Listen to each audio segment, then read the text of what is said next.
Hi there and welcome back to Japan, where we're going to be checking out HAGANE's new and I believe first music video for WintrySky. Now this is a really interesting one.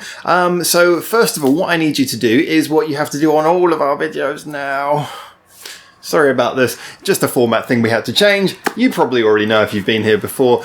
I'm going to give you the review right now because I've just done the reaction. If you want to see that reaction, click the link in the description below and it'll open a separate player where you can watch the song with me, watch my initial reaction, and then come back here for the review. So please pause this if you need to watch the reaction. Are you ready for the review?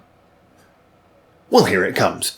So, yeah, in many ways I was really impressed by that, but there's not to say that I don't have certain things that I wasn't so sure about as well. Now, the overall feeling was kind of a relief because, like I said, the first time I'd heard them, the only time I've heard them before was part of a live music video. It wasn't excessively well recorded. I just kind of liked the feel of it. I liked the atmosphere. It was clearly a band who had a lot of potential, a lot of promise, and something that would be really interesting to hear more of, to get a better idea of what they actually are. Now, this one from the outset was playing with a bit of more of a sort of a metally vibe. It was going in that sort of metally direction. There was a bit more guitar twiddle in this.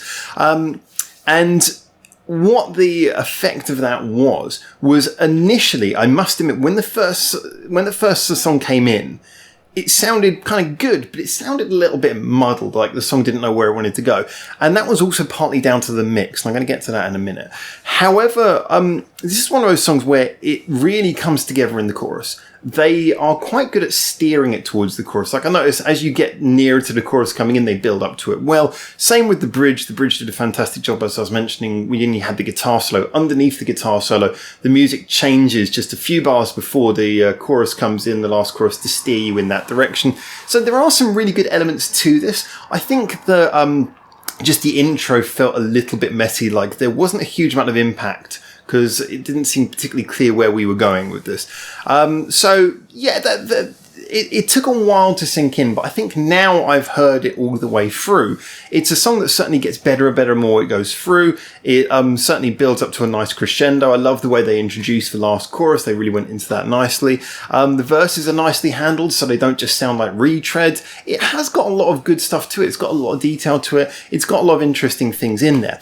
Now, I'm going to point out my criticisms because I think a few of you know roughly where I'm going to go with this. But I'll point these out first of all. I've got something in my eye. Didn't get enough sleep last night, I don't think. There's a couple of things I want to point out. Now, first of all, I had a big problem with the way that this was mixed. Now, there are certain styles, and I'm willing to accept certain styles are fine. This was done in a very sort of clinical way in that, you know, all the guitars and everything were compressed. So they weren't compressed together so much. It's just each individual instrument had a lot of compression on it. Basically meaning that, for example, the guitar always sounded at the same volume, as did the bass, as did the, you know, each individual part of the drum kit. The overall track didn't have too much compression on. Apologies if you're not familiar with what compression is. It's something that I will get around to explaining in a video, hopefully quite soon.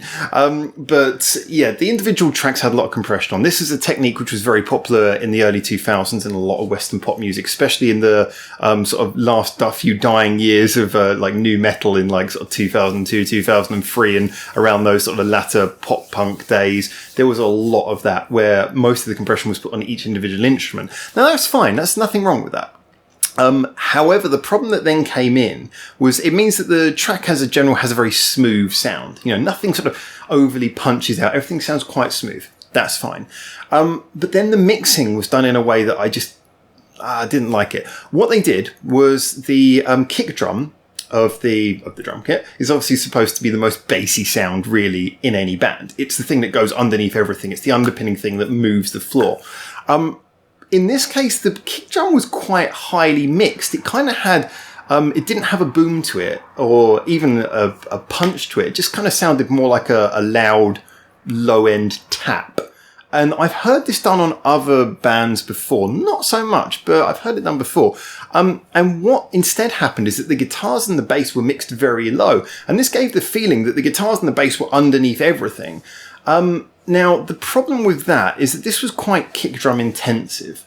So I wanted the kick drum to be lower because if you're going to do something like that, you at least want it to have an impact to sort of like, you know, bounce underneath everything else to give everything that sort of underpinning power. But instead it didn't. It was just sort of floating around somewhere in the middle of the mix, not giving any impact. While if you were really listening to the bass of the song, all you were really getting was just kind of this rumble from the bass guitars. All fine, but it then kind of invalidates the whole idea of having a rocking drum beat.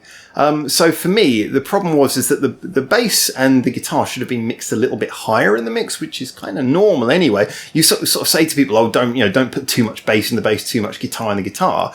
And people think, oh, that's going to make it less rock. In fact, that's kind of like a bit of a beginner's mistake with mixing. I mean, I don't know who mixed this, and I don't want to sound like I'm judging them. Obviously, I'm assuming they're well qualified enough that this was a creative choice. But I think most people would agree that like one of the biggest beginner mistakes with mixing is the idea that you make the guitar and the bass more bassy and it makes it sound more rock. Actually, often if you make them more trebly, it makes it sound more rock. So in this case, yeah, I've got to admit the mix kind of sapped a lot of the life out of it, which might have also been the reason why the intro didn't have as much impact as I wanted it to, because that was probably affecting the whole sound of it for me. What I think overall comes through with this, though, is that this really does ooze a sense of like a mixture of creativity from the way they've written it. I know that on the surface it's just a rock band, you know, they're playing, you know, your normal, here's guitar, bass, drums, here's a guitar solo. But the way that they actually wrote the song, the way that they went between the individual sections was nice, it was clever, it showed detail, it showed interest in the writing, the performance was lovely. I mean, you guys know I'm not a big fan of twiddle guitar solos, but it was well delivered. I thought the vocals really, really worked well. The chorus was brilliant. I think the more that you listen to this, knowing that the chorus is the anchor that it always comes back to, the more everything else will start to feel more in place. And yes, I think this is one that will be rewarding, certainly after 2 or 3 more listens, it will get even more rewarding. I think this is a really good sign of a band who got a lot of potential, just in my opinion, and I am looking forward to hearing more of them. You guys, like I say, you guys know I'm not the biggest fan of guitar twiddle, and this has got quite a lot of guitar twiddle in it, but it was used in a way that didn't sound like it didn't sound like it detracted from the song. It didn't sound like everyone else was stepping back and going, oh, it's guitar solo time. It just sounded like it was put in interesting places. So, yeah. I'm looking forward to hearing more of these. Thank you so much for sharing this with me. I forgot who actually gave me the link, but you know who you are, so big thank you. And yeah, so I will look forward to coming back to this. As always, guys, if you hear anything from me, then do give me the link in case I don't see it. If you are a fan of the band or not, get in the comments and tell me what you think of this. Really looking forward to seeing people's opinions on this one. It's a very interesting one, especially if it's a starting point for their career. And until I hopefully see you soon on the next video, please check out all of our social medias in the description below. A big thank you to our Patreon supporters. And for now, ciao, ciao.